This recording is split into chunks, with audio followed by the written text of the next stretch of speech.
it was prophesied that they were going to be over us in our own country. Let me get that.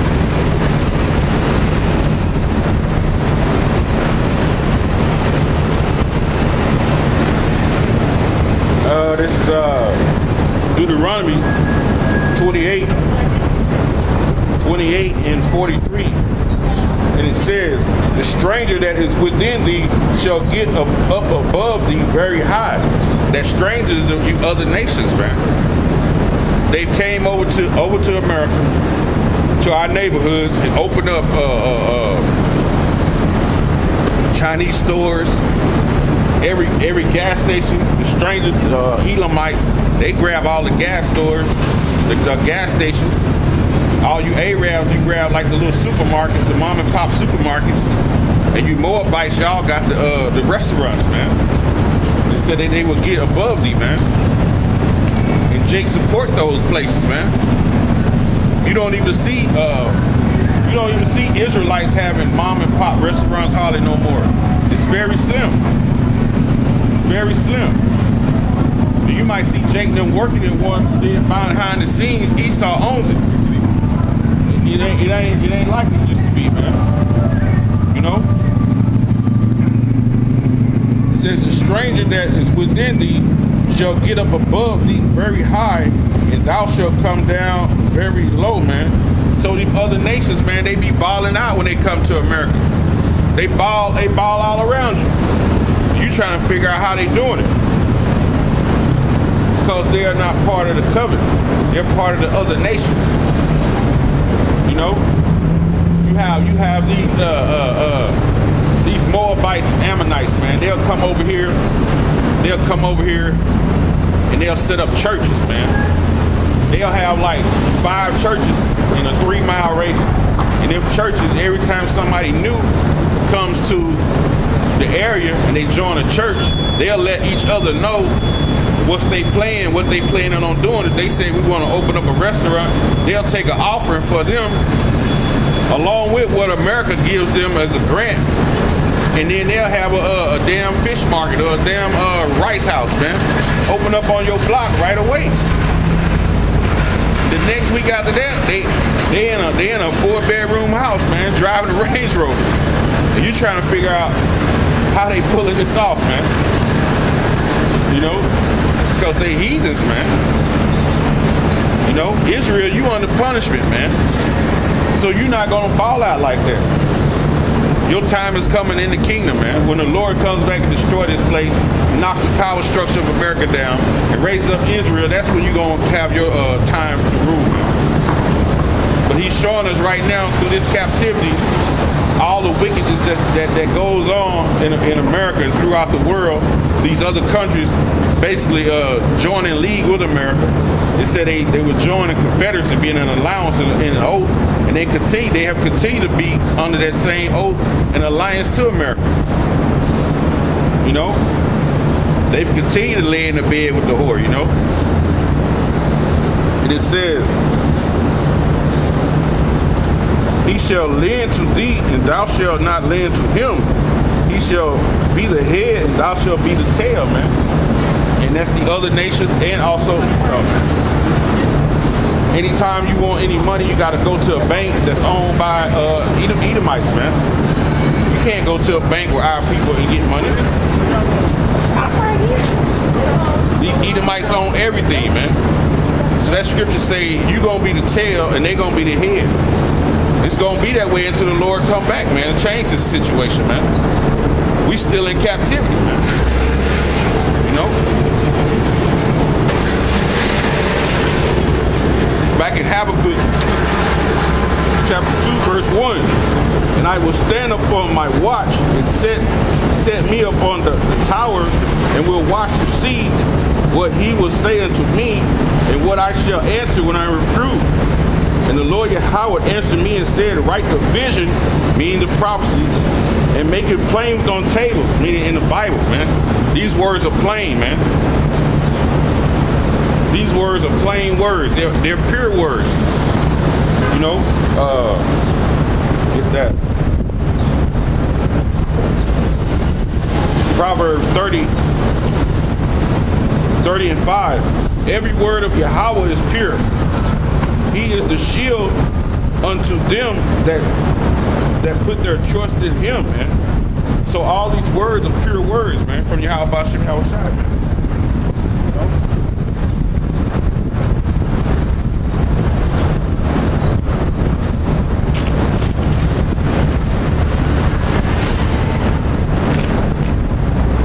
All these words are pure words, man, of the Heavenly Father, man. You know, and they're plain. And if it's a word you read that you don't know the definition, guess what? We go into a Merriam, or we'll go to an etymology, or we'll go into a concordance and we'll figure out the word. Because you got to remember, we're in America and this Bible is in English, but before this it was in Hebrew. Then it was in Greek and Latin. So we could trace these words back to the Greek, the ancient Greek, the Latin, and the Hebrew to get the real meaning of these words in English. That's how we know what this Bible is talking about. And the masses of the people don't. Because they're not going to look up the words in there. They're going to read it just like a John Clancy novel. When the scriptures say you got to go precept on precept, line upon line, here a little and there a little. That's why they're never going to understand it. For one, if you're not part of the Israelite covenant, and then if you're not part of the elect, you're not going to understand it anyway. Because 2/3 of our own people don't understand it either. That's why they fan their hand and they want to kill the messengers, man. You know? It says, verse 3, it says, for the vision is yet for a appointed time. So it has a fixed season. The vision of the prophecy. Thermonuclear destruction, right? The race riots, man. Martial law, it has its set point, time, and season when it's going to happen. And only the Lord Yahweh knows, man. It says, but at the end, it shall speak. At the end of time, it's going to utter, man. And not lie, meaning it's not going to disappoint you. We're reading of these scriptures, right? We see prophecies taking place. We read the scriptures. We know the prophecies that are going to take place all the way to the end. We see them happening slowly but surely. But it says the day of the Lord is 1,000 years our time. So believe me, these prophecies are happening. We're at the end of that. Esau's been ruling a half a day. And he's past that time. So we like, it's like overtime, you know? So when the elect is sealed, then all hell breaks loose, man. And it could be possibly sealed now, because certain things are constantly happening, man. Esau, pedophile, but you know, I guess. It says, for the vision is yet for the appointed time, but at the end it shall speak and not lie. Though it tarry, meaning it lingering around, it's delaying, it's taking its time. It says, wait for it, because it will surely come. So these prophecies are going to happen. Thermonuclear destruction is going to happen. Martial law is a definite, it's going to happen. He said, surely, man. That means certainly it's going to happen, man. You know? It's going to happen, man. Just wait for it. The ushering in of the kingdom of heaven. The Negroes, Latinos, Native Americans, the Israelites are going to be the next rulers of this planet. Just wait. It's going to happen, man. It says,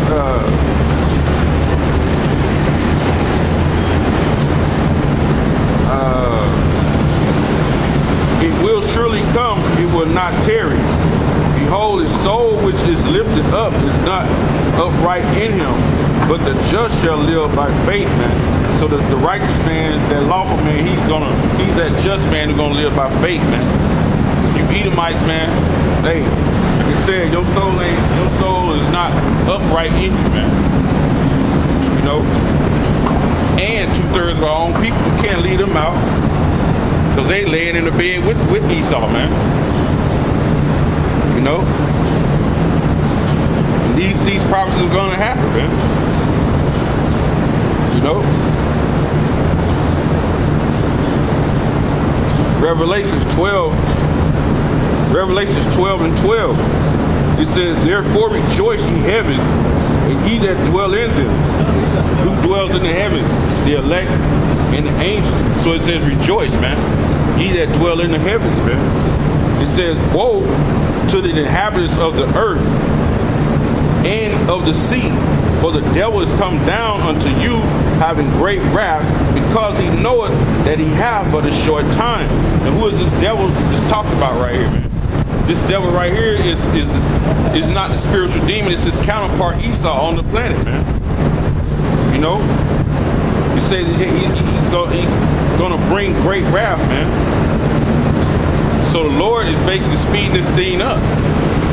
You know, that great wrath being what? Martial law, man. That's what's coming. You know, martial law and the nukes. It's coming like 70 AD.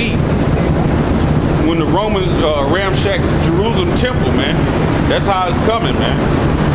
Besiege the city, man. Kill the Israelites. And the one who escaped, you starved, man. You ate your kids. You ate leather. You ate whatever you could.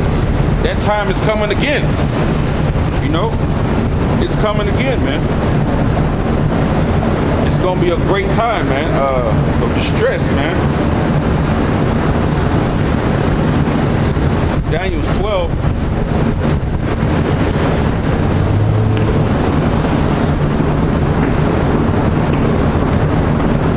Daniel's 12 and 1. And at that time shall Michael stand up, a great prince, to stand up for the children of thy people, the children of thy people of Israel. You know? And who is Michael? He's the archangel, man. The next in command under Yahushua, you know. It says, and at that time shall Michael stand up, meaning he gonna fight Esau in the armies in the heavens. He gonna be going against the F-16s and the F-20s, the F-24s. It's gonna be Michael and his legion of angels and Yahushua, man. They're gonna be fighting against Esau now.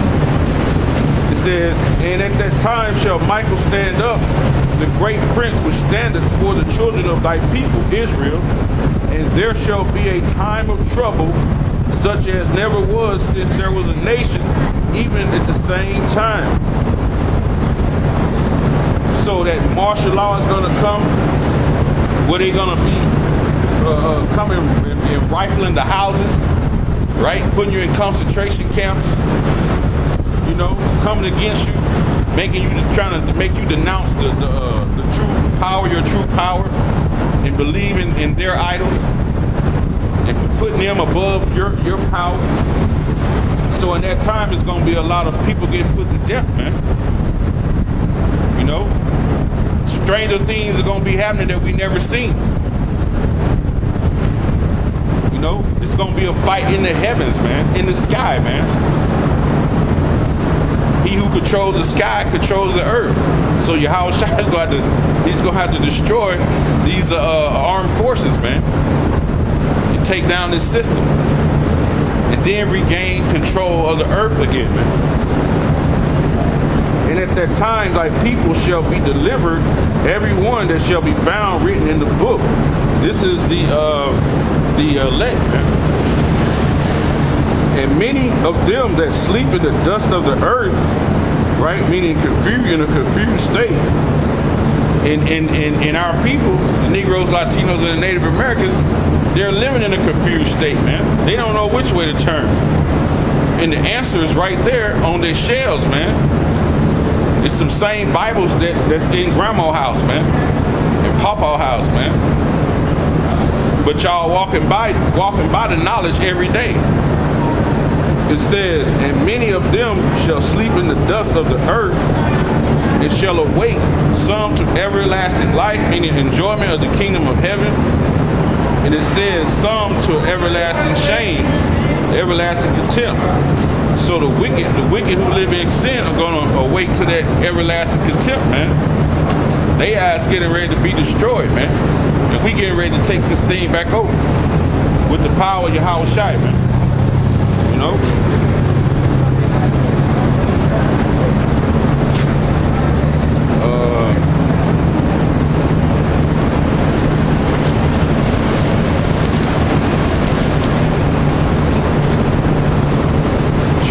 Jeremiah 37, alas, for that day is great.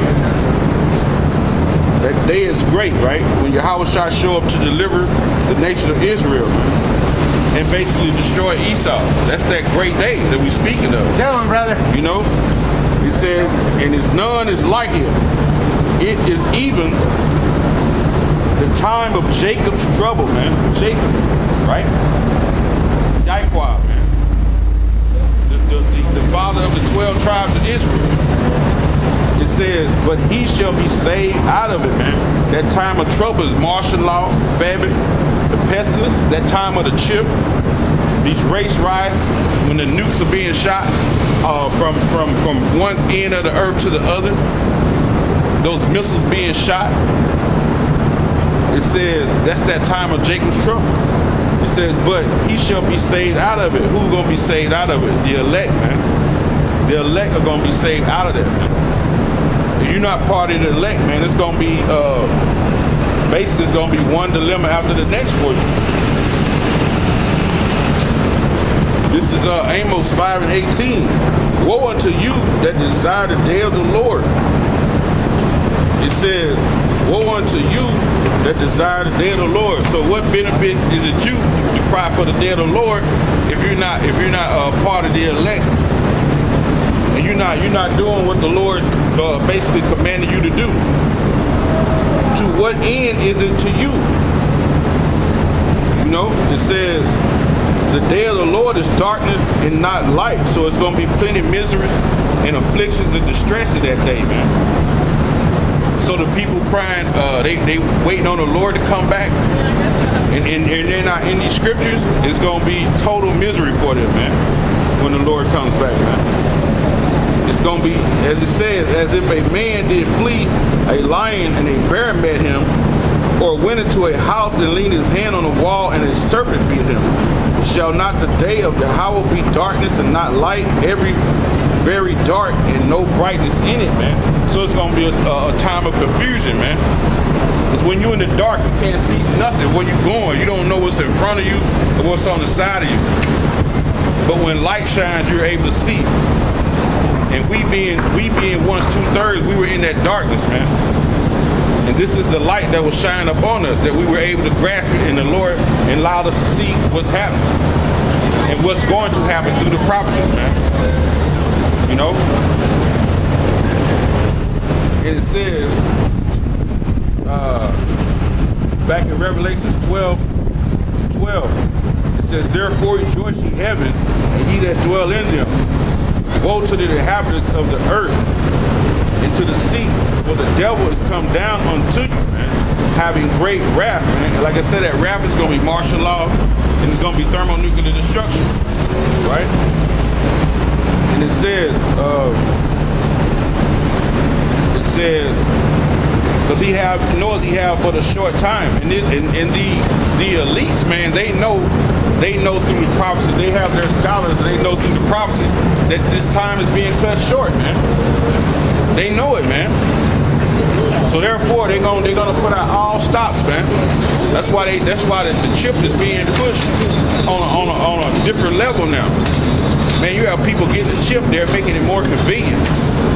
Telling you, hey, you don't have to worry about people breaking in your house no more, or people breaking in your cars, or you don't have to worry about getting robbed anymore if you have the microchip. You know, they make it where if you're sick and you fall out, you got the chip. They already know your medical condition on the way to the hospital. They make it sound like a convenience to have the chip, man. But if you take that chip, it's a punishment for it. Revelations 14 and 9 gives you that punishment for that chip. If you take that chip, you know. I get that.